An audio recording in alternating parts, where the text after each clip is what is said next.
Hello बच्चों, कैसे हैं सभी। सोनी फिजिक्स क्लासेस के यूट्यूब चैनल पर आप सभी का स्वागत है। और चैनल का जो नाम है वो है सोनी फिजिक्स एकेडमी। सर्च कर लें।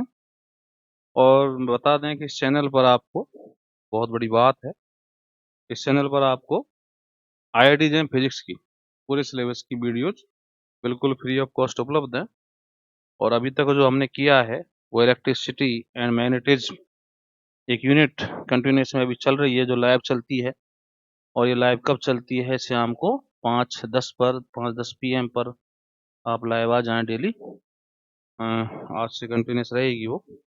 और दूसरा, मैकेनिक्स की रिकॉर्डेड वीडियो सुबह 9 बजे आपको मिल जाती है। ठीक है। और इलेक्ट्रॉनिक्स जो है एक यूनिट अपन कंप्लीट कर चुके हैं, तो इस तरह हम कहें कि थोड़े दिनों में अपन 3 यूनिट कंप्लीट कर लेंगे, बाकी 4 यूनिट बचेंगी। तो 30 नवंबर तक अपने सिलेबस कंप्लीट कर लेंगे। ठीक है। और ये वीडियोज में अभी कई बच्चे पूछ रहे थे सर इनको डिलीट करोगे या प्राइवेट करोगे, तो मैं अभी नहीं करूँगा जब तक तुम्हारा एग्जाम नहीं हो जाता। एग्जाम होती है मैं इनको प्राइवेट या डिलीट कर दूंगा, जो भी मेरा मन करेगा। ठीक है। तो अभी मैं जो इस वीडियो में बताने वाला हूँ वो अपन मैकेनिक्स में बात करने वाले हैं रिजिड बॉडी डायनामिक्स। और रिजिड बॉडी डायनामिक्स में सबसे पहले मैं जो टॉपिक पढ़ाना चाहता हूँ, मैं रिजिड बॉडी की बात नहीं करना चाहता, अभी कुछ नहीं करना चाहता। ठीक है। मैं आराम से, जब मैं रोटेशन पे जाऊँगा, एंगुलर मोमेंटम पे जाऊँगा, रोटेशन पे जाऊँगा, तब मैं रिजिड बॉडी की बात करूँगा। अभी मैं रिजिड बॉडी डायनामिक्स में कुछ नहीं बोलने वाला। ओनली मैं सिंपल से एक टॉपिक, तो क्वेश्चन आईआईटी में डायरेक्ट आता है, मोमेंट ऑफ इनर्सी। इनर्सी जड़त्व आघूर्ण की अपन बात करना, तो अपन को इसको अच्छे से देखना, लगभग 2-3 वीडियो में कंप्लीट होगा। मोमेंट ऑफ इनर्शिया, देन उसके बाद angular momentum, then rigid body dynamics, rotation motion वगैरह की अपन वहाँ पे बात करेंगे। ठीक है। तो मोमेंट ऑफ इनर्शिया क्या है पहले तो सुन ले। Moment of inertia is a property of body या property of system, due to which, जिसके कारण वो क्या करता है, इस प्रॉपर्टी के कारण, ड्यू टू विच ये अपोज करता है, बॉडी या सिस्टम अपोज करती है। किसका अपोज करती है?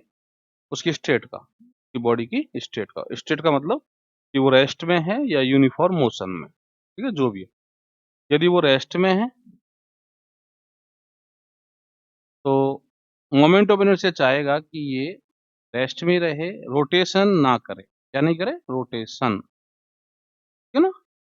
मोमेंट ऑफ इनर्शिया चाहेगा कि रेस्ट में है तो रेस्ट में रहे, रोटेशन नहीं करने देना चाहता है मोमेंट ऑफ इनर्शिया। तो उसकी जो प्रॉपर्टी है बॉडी की, तो ये बॉडी की इंट्रिंसिक प्रॉपर्टी है, जो ऑब्जेक्ट को यदि वो रेस्ट में है तो रेस्ट में रहने देना चाहती है, और यदि वो यूनिफॉर्मली रोटेट कर रही है तो वो रोटेट ही चाहती है, वो उसको रेस्ट में नहीं चाहती। ठीक है। तो इस तरह अपोज करती है उसकी स्टेट का, तो स्टेट का मतलब रेस्ट और रोटेशन, तो इन दोनों का वो अपोज करती है। कौन? मोमेंट ऑफ इनर्शिया, वो इसकी इंट्रिंसिक प्रॉपर्टी। ठीक है। अब इस जैसे इसको समझ सकते हैं अपन, एक होता है इनर्शिया, तो इनर्शिया भी बिल्कुल सेम है ना। तो इनर्शिया भी अपोज करता है, वो भी इंट्रिंसिक प्रॉपर्टी है। और वो क्या अपोज करता है कि ऑब्जेक्ट यदि रेस्ट में है तो उसको मोशन में, ट्रांसलेशन मोशन में नहीं आने देता, और यदि ट्रांसलेशन मोशन में है तो उसको रेस्ट में नहीं आने देता। ठीक है? दोनों का मतलब यहाँ ट्रांसलेशन बोल दो जब इनर्शिया की बात कर रहे हो, तो और जब मोमेंट ऑफ इनर्शिया की बात कर रहे हो तो क्या बोल दोगे? रोटेशन, कि वो उसको रोटेशन में नहीं आने देगा रेस्ट से, और रोटेशन से रेस्ट में नहीं जाने देगा। इनर्शिया की बात करो तो रेस्ट से ट्रांसलेशन नहीं होने देगा, या ट्रांसलेशन से रेस्ट नहीं। ट्रांसलेशन मतलब स्थानांतरण करती है एक स्थान से दूसरे स्थान पर जाना। रोटेशन और ट्रांसलेशन में ही अंतर है बस। ट्रांसलेशन में ऑब्जेक्ट भाग के यहाँ आ जाएगा, रोटेशन में बस अपना जगह नहीं छोड़ेगा, देन भाग। ठीक है, स्थानांतरण, ये घूर्णन, ट्रांसलेशन और रोटेशन। तो यहाँ पे तो इनर्शिया अपोज करता है, यहाँ पे मोमेंट ऑफ इनर्शिया अपोज। बात को तुम फील कर सकते हो कि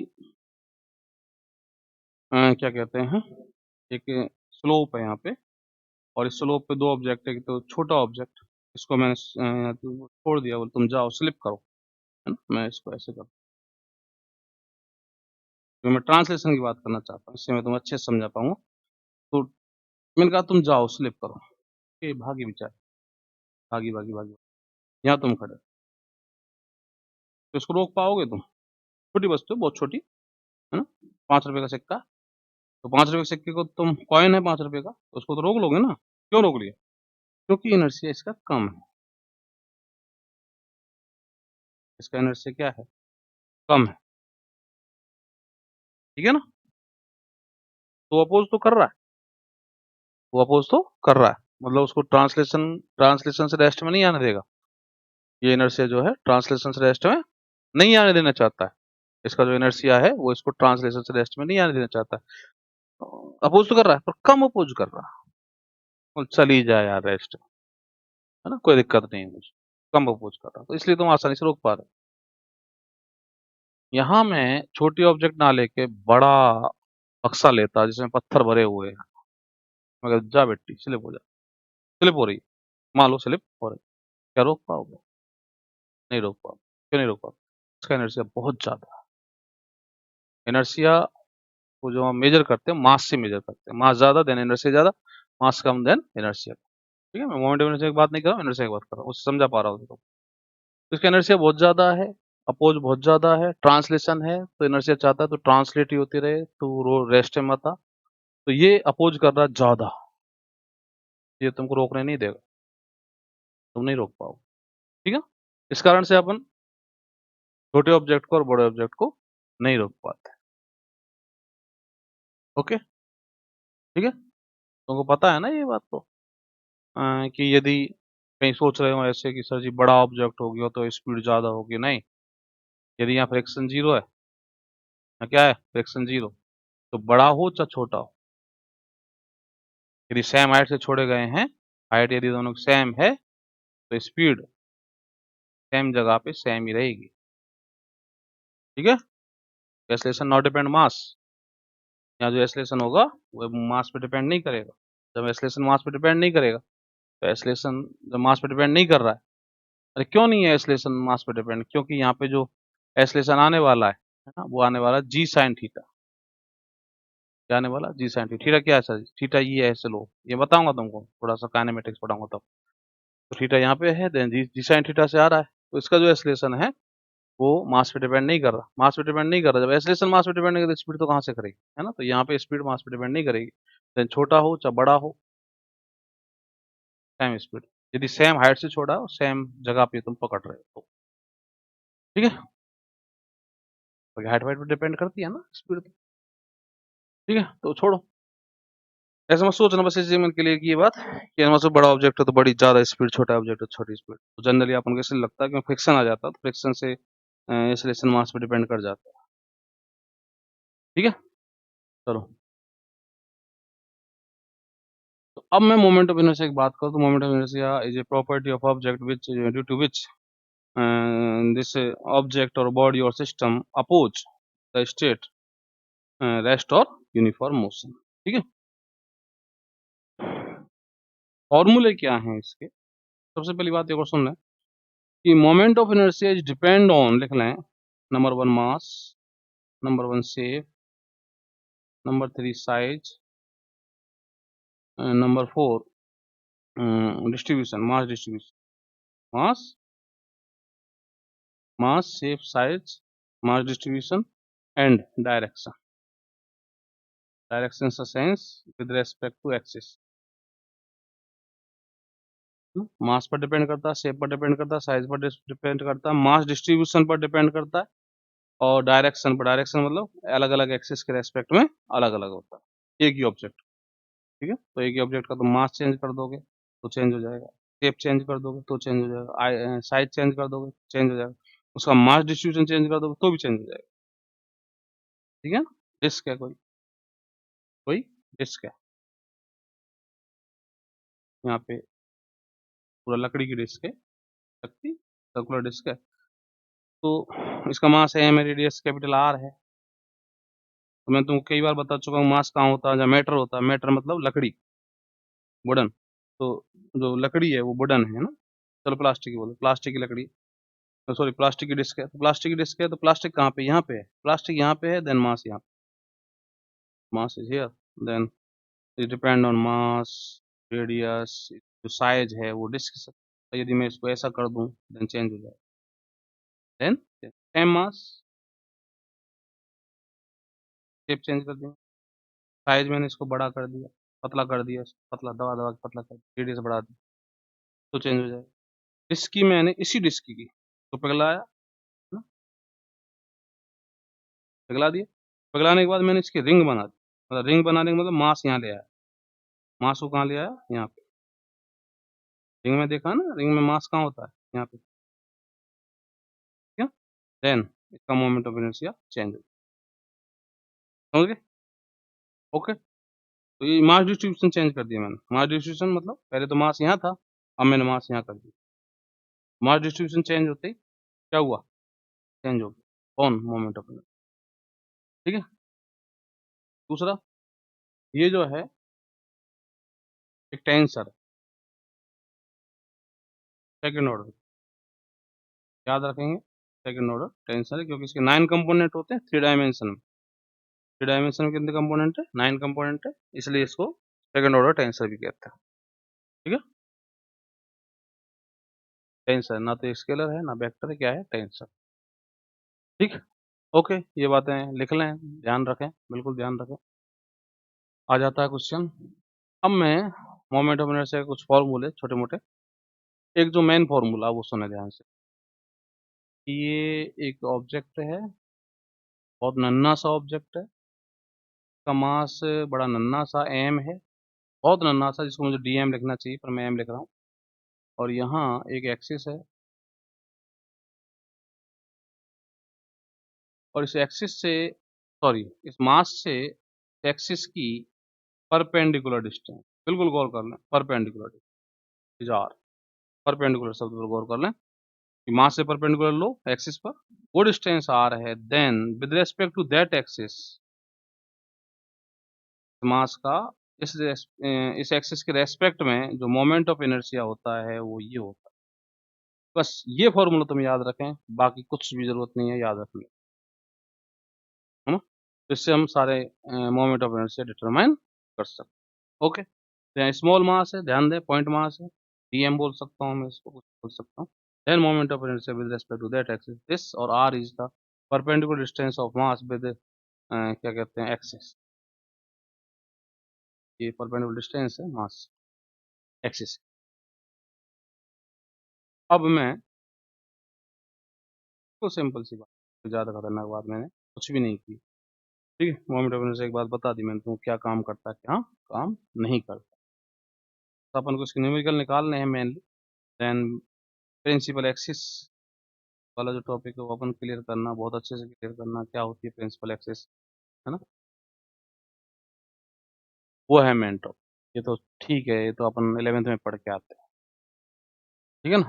चलो, सबसे पहले मैं एक छोटा सा एग्जाम्पल ले लेता हूँ, तो एक बात और कर लें हाथों हाथ, नहीं तो फिर दिक्कत आएगी। यहाँ पे दो थ्योरम्स चलती हैं, एक तो चलती है parallel axis theorem,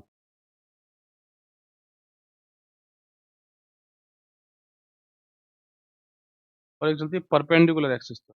parallel axis theorem क्या कहती है, बिल्कुल सुना है, एक ऑब्जेक्ट है यहाँ पे, सिस्टम है, ये सिस्टम बोलता हूँ ना, सुनने पे, ये तो एक ऑब्जेक्ट हो सकता है, एक खुद अकेला बॉडी हो सकती है, या फिर may be combination of many bodies, कुछ भी हो सकता है ना, यहाँ पता नहीं, मुझे नहीं पता, यहाँ पे एक अकेली बॉडी है या बहुत सारी बॉडीज का एक ग्रुप है, आई डोंट नो, ठीक है।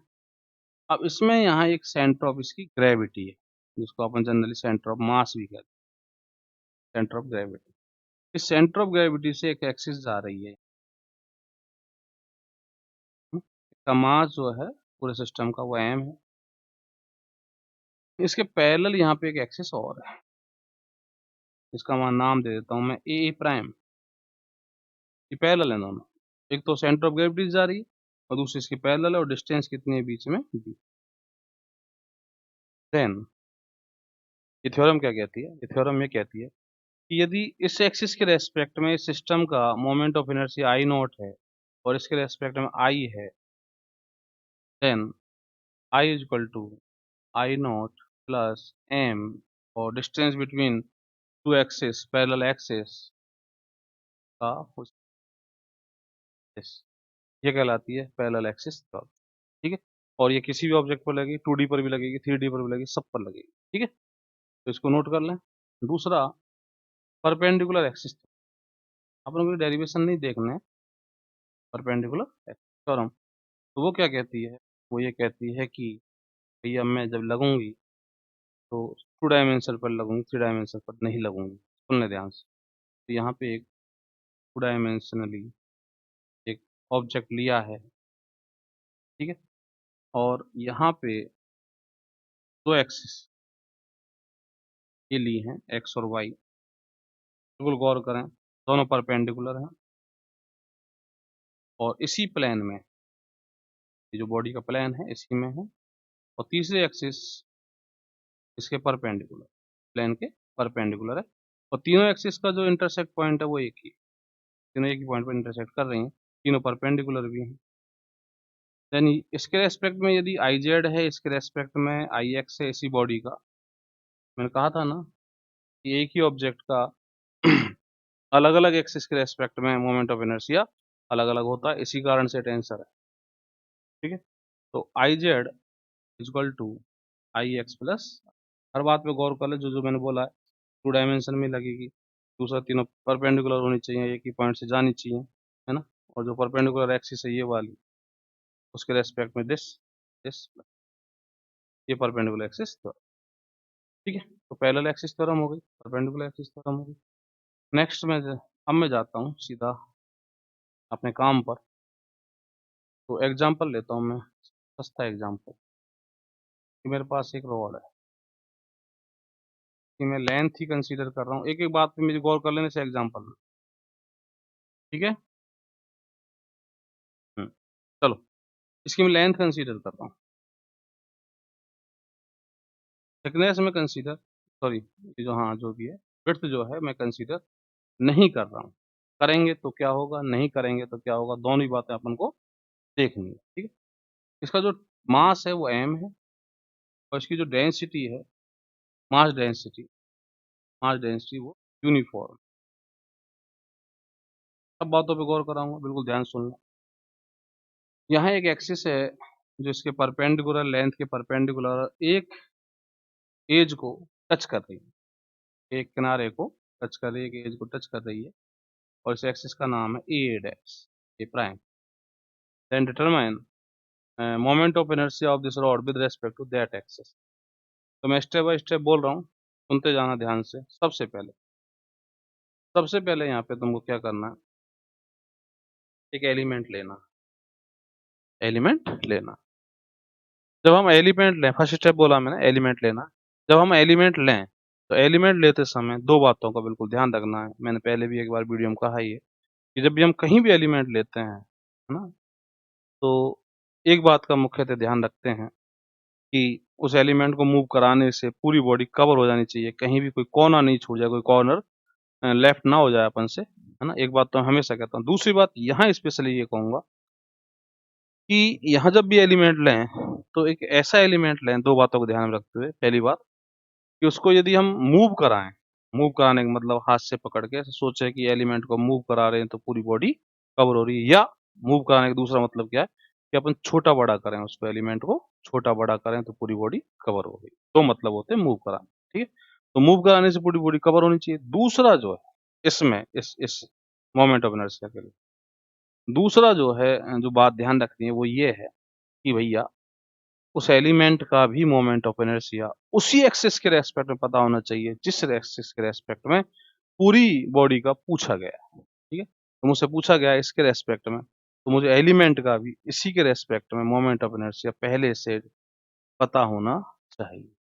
ठीक है, तो मैं यहाँ पे एक एलिमेंट लेता हूँ नन्हा सा। मैंने एक बात पे गौर करना है, यहाँ पे मैंने थिकनेस कंसीडर, विड्थ कंसीडर ना किए, तो मैंने एक एलिमेंट ले लिया, इसका मास क्या है dm, और इसकी यहाँ से जो डिस्टेंस है वो क्या है x।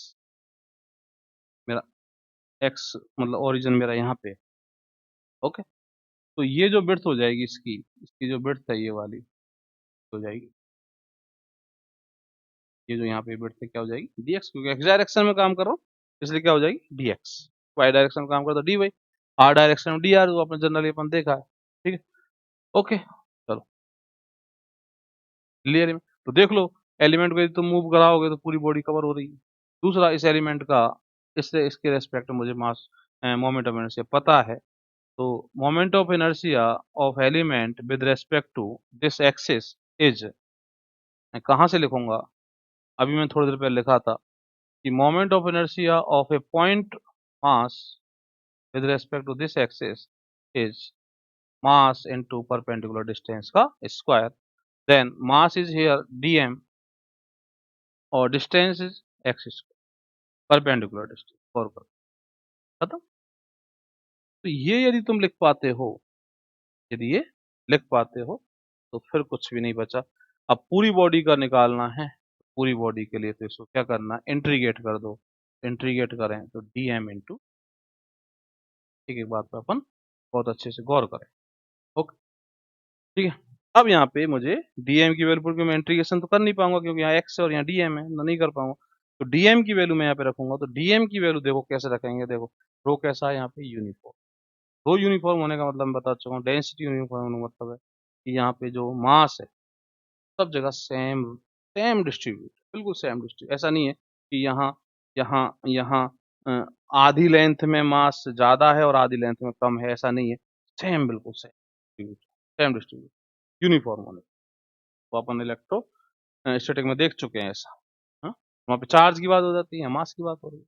तो यहाँ पे जो मास डिस्ट्रीब्यूशन है वो यूनिफॉर्म है, इसका मतलब मास जो है वो बिल्कुल यूनिफॉर्मली डिस्ट्रीब्यूट। यदि ऐसा है देन तुम कर सकते हो कि भैया एल लेंथ में, ऐसा ऐसा तभी कर सकता हूँ सिंस एल लेंथ में जो मास है कैपिटल है, मैंने कहा ना कि मैं विड्थ कंसीडर नहीं कर रहा हूँ, लेंथ ही कंसीडर कर रहा हूँ, तो मैं ये मास कहाँ बोलूंगा, एल लेंथ में, यहाँ डिस्ट्रीब्यूट हुआ पड़ा L length, then per unit length mass हो जाएगा वो एम अपॉन एल, और मुझे चाहिए इसका मास, और इसकी लेंथ कितनी है dx, तो dx लेंथ में जो मास हो जाएगा एम अपॉन एल, ठीक है, dm को पुट कर दें, M upon L x square, ठीक, ओके, समझ गए। चलो अब यदि मैं इसकी विड्थ कंसीडर करता, मान लो थोड़ी देर वी विड्थ ले लेता, तो विड्थ लेता तो फिर मैं एरिया बोलता है,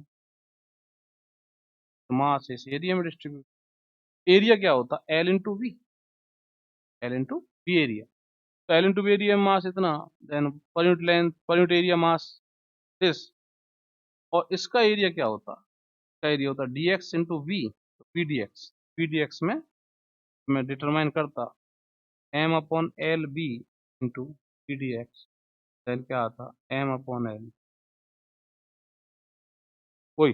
तो विड्थ कंसीडर करो या मत करो कोई फर्क नहीं पड़ना, ठीक है, देन इंटीग्रेट।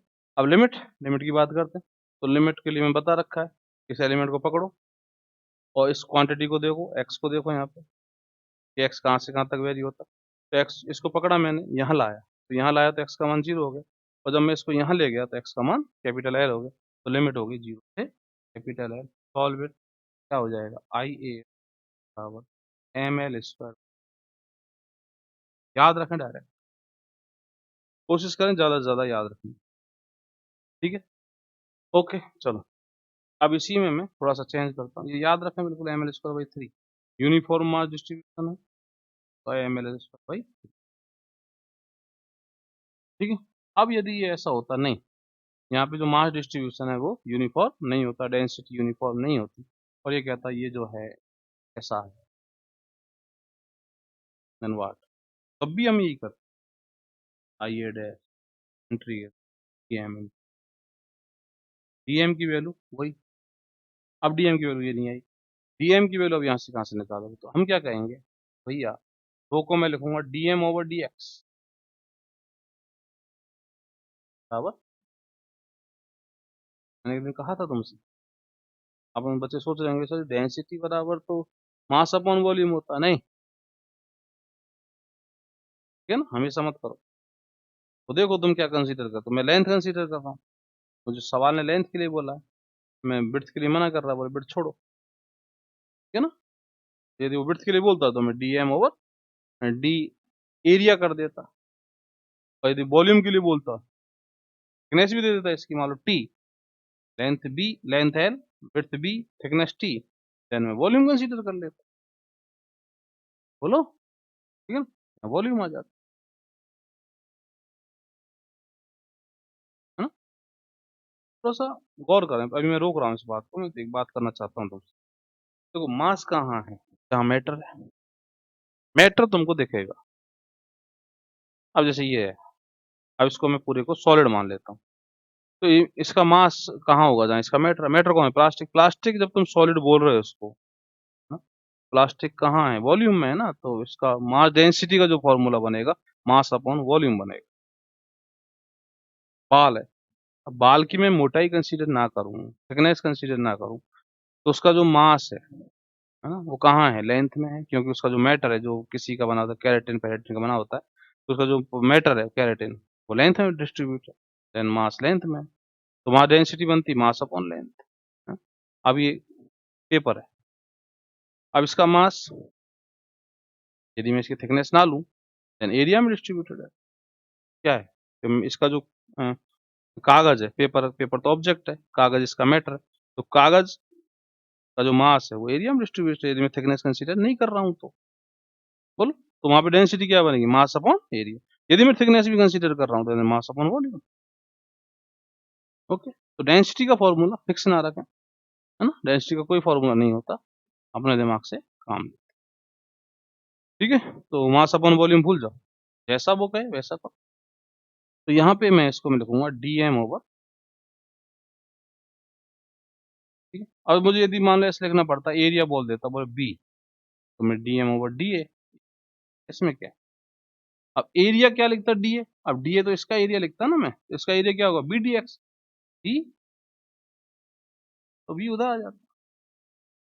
बोलो, ठीक है ना, समझ गए। चलो, यहाँ पे मुझसे नहीं कहा लेंथ कंसीडर कर, नहीं कर रहा मैं, डी एम बराबर ए एक्स, तो हमें कैसे पता, अरे यार वो कहेगा तुमसे, क्योंकि ऐसा तो पॉसिबल ही नहीं है कि विड्थ नहीं हो लेंथ ही लेंथ हो, तो पॉसिबल ही नहीं है, टेंस टू जीरो है, विड्थ टेंस टू जीरो है ना। ऐसा सोचो पॉसिबल कि एक ऑब्जेक्ट है इसकी लेंथ ही लेंथ है, विड्थ नहीं है, तो ऐसा कैसे हो सकता है। एटम, एटम तो क्या कहते हैं, जो उस मैटर का एटम है वो तो गोल है यार, स्फीयर है, स्फीयर तो विड्थ तो देगा ना, है ना। तो ऐसा हो ही नहीं सकता लेंथ हो विड्थ नहीं, हाँ विड्थ टेंस टू जीरो, हम एज्यूम नहीं करेंगे बट, तो डीएम हमारे पास आ, तो यदि रो यूनिफॉर्म नहीं है देन इस तरह सॉल्व करना, डीएम को यहाँ पुट कर दें तो ए एक्स, और ये एक्स स्क्वायर पहले से क्यूब डी जीरो से एल, देन क्या आ जाएगा, आंसर आ जाएगा ए एल फोर वाई, इस तरह का हो, समझे। ये छोटा सा एग्जाम्पल, तो यहाँ पे जब मैंने, अब मैं थोड़ा चेंज करता हूँ, जब मैंने मास डिस्ट्रीब्यूशन कैसा लिया था, यूनिफॉर्म था, ये लेंथ एल थी, और इस एक्सिस के रेस्पेक्ट में जो मोमेंट ऑफ इनर्शिया आया था, वो आया था आई ए डैश बराबर एम एल थ्री। अब यदि मैं एक सेंटर में एक्सिस ले लूँ, बिल्कुल मिड में, और परपेंडिकुलर ले लूँ, देन क्या होगा, देन क्या होगा, कुछ नहीं होगा, एक्सिस्टेंस ये मान लो कि डी एक्स ब्रिथ जो है एलिमेंट की डी एक्स हो जाएगी, यहाँ से डिस्टेंस इसकी एक्स, यहाँ से डिस्टेंस क्या है एक्स, और ये ब्रिथ क्या है डी एक्स, फिर लिख दो, तो d M d I A dash d V, इसको मैं इसको एक्सिस को वी वी प्राइम मान लेता हूँ, तो d V V prime element का लिख रहा हूँ, मास डी एम, एलिमेंट के लिए लिख सकते हो एस, छोटा एलिमेंट हो तो लिख सकते हो एस, ठीक है, दिमाग मत लगाने ज़्यादा, into I B B dash integration M upon L आना है यहाँ पे, वही एक्स और लिमिट आएगी। देखो एलिमेंट को यहाँ लाओ, एक्स की वैल्यू 0, ये वाली देखते हैं ना एक्स की, यहाँ पे एक्स की वैल्यू 0, यहाँ पे L/2 और यहाँ पे -L/2 से M upon L x cube -L/2, 0 से L/2 भी कर सकते थे, नहीं किया।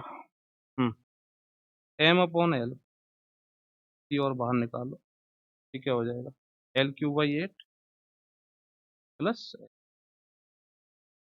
L3/4 हो जाएगा ना,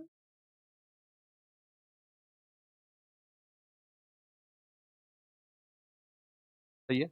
L3/4 ml² 12 ये आ जाएगा इसके रेस्पेक्ट IBB डैश, तो IBB डैश क्या आ गया, ml²/12, ठीक है ना, ओके।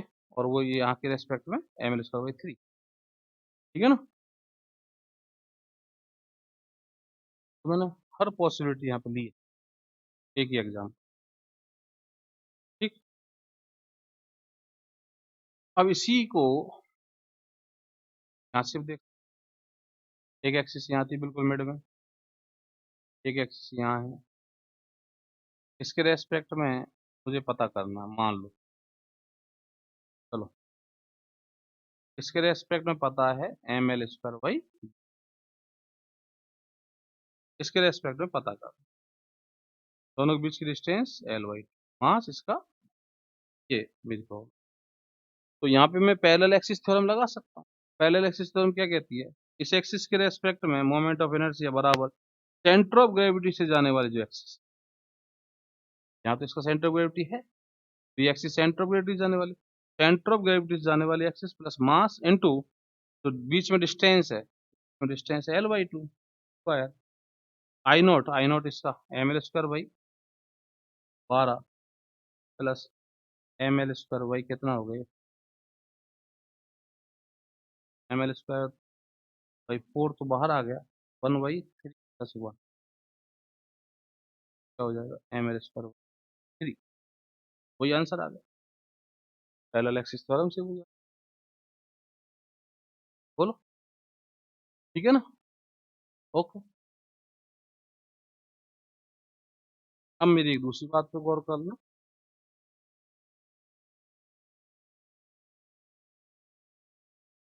मान लो एक प्लेट रेक्टेंगल, इस साइड ए है,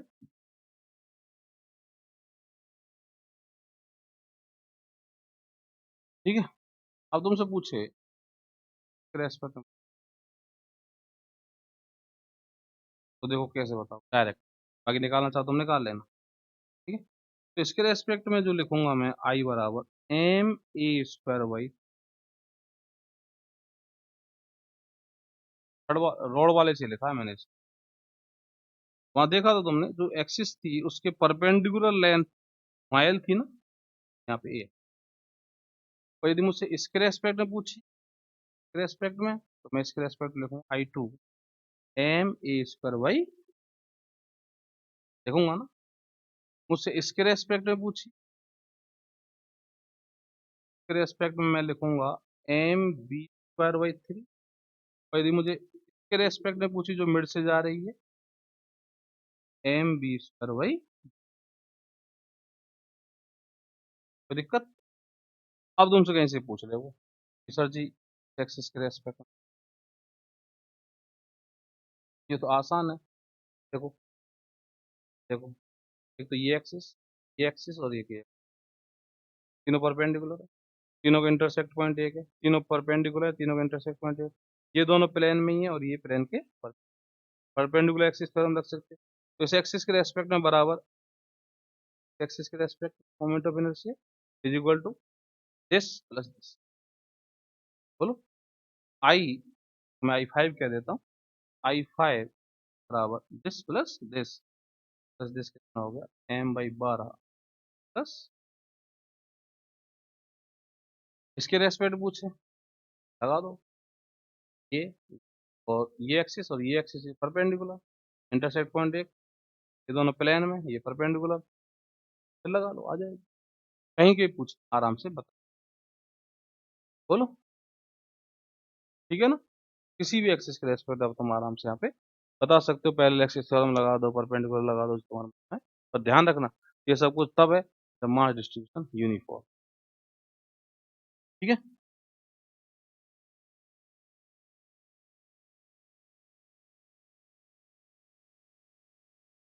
नेक्स्ट, एक और अच्छी सी बात,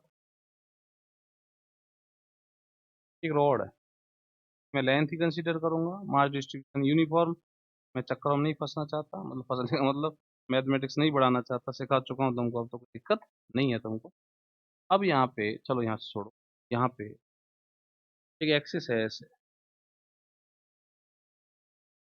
ए ए प्राइम, और इसने लेंथ के साथ एंगल बना रखा एल, तो इस रॉड का मास पास एम है, मास डिस्ट्रीब्यूशन यूनिफॉर्म है, सब कुछ है। मैं इसको नॉन यूनिफॉर्म नहीं लेना चाहता। देन डिटरमाइन आई ए मतलब with respect to that x, ठीक है। अपन क्या करेंगे, अपन तो वही एलिमेंट लेंगे, ले लो एलिमेंट, ठीक है। यहाँ अपना ओरिजिन मानेंगे, ये मेरी डिस्टेंस एक्स हो जाएगी, ये इसकी बट डी एक्स हो जाएगी, मास इसका डी एम हो जाएगा, सब कुछ वही। ओके, तो मैं क्या लिखूंगा, डी आई ए प्राइम बराबर डी एम, मैं दोबारा बोल रहा हूँ, पॉइंट मास के लिए या मास छोटा एलिमेंट हो ऐसा, तो ही ऐसा कर सकते हो, अदरवाइज नहीं कर सकते, ठीक है। Into perpendicular distance of this, मैं ऐसे परपेंडिकुलर डालता हूँ एक्सिस की डिस्टेंस, इंटू एक्स नहीं आएगा, आ रहा है, ठीक है, खत्म। आई ए डैश और integration d M into r square, d M की वैल्यू तो मैं रखने वाला हूँ M upon L d x, और आर की वैल्यू मैं यहाँ से निकालूँ, तो ये तो एक्स है, ये 90 है, एल्फा ये आर, तो आर की वैल्यू आएगी यहाँ पे एक्स साइन एल स्क्वायर है ये, तो मैं सॉल्व करूंगा, तो आई ए प्राइम बराबर, तो एम अपॉन एल बाहर, साइन एल्फा बाहर, क्यों बाहर कोई मैं बता देता हूँ, कांस्टेंट सिखा चुका हूँ हालांकि, फिर भी सीख लो। कांस्टेंट कैसे देखते हैं, एलिमेंट को मूव कराओ और देखो एल्फा चेंज हो रहा है क्या, एल्फा पे कोई फर्क नहीं पड़ना, एलिमेंट को मूव कराने से जो राशि चेंज नहीं हो रही है, जो क्वांटिटी चेंज नहीं हो रही है, वो कांस्टेंट, कांस्टेंट एम और एल कांस्टेंट, एक्स कांस्टेंट नहीं, एलिमेंट को मूव कराओगे एक्स चेंज होगा, ठीक है। M upon L sine square alpha x square x, गड़बड़ नहीं किया, और जीरो से एल आनी एल, देख लेना लिमिट, जीरो यहाँ पे हो जाएगी, M L square y sine square, क्या आएगा। और यदि ऐसे ही मान लो ये यहाँ से एक्सिस यहाँ होती, सेंटर से जाती, और ये एल्फा बना, सेंटर से जाती, सेंटर से जाती और एल्फा बनाती, तो इसके रेस्पेक्ट में क्या होता, एम एल स्क्वायर अपॉन 12, ठीक है ना, बोलो, ओके, कोई दिक्कत आई नहीं, है ना। नेक्स्ट वीडियो में अपन और टफ वाले क्वेश्चन लेने वाले हैं, तो मैंने थोड़ा सा सिंपल वाले लिए, टफ नहीं लिए। देन कटिंग वाले भी लेंगे, कटिंग का मूवमेंट से कैसे निकालते हैं, आड़े टेढ़े कोन वगैरह कैसे निकालते हैं, सिलेंडर कैसे निकालते हैं, स्पेयर का कैसे निकालते हैं, half sphere, half ring, ring वगैरह डॉट डॉट डॉट, बहुत सारी बात है, ठीक है। नेक्स्ट वीडियो में, ओके।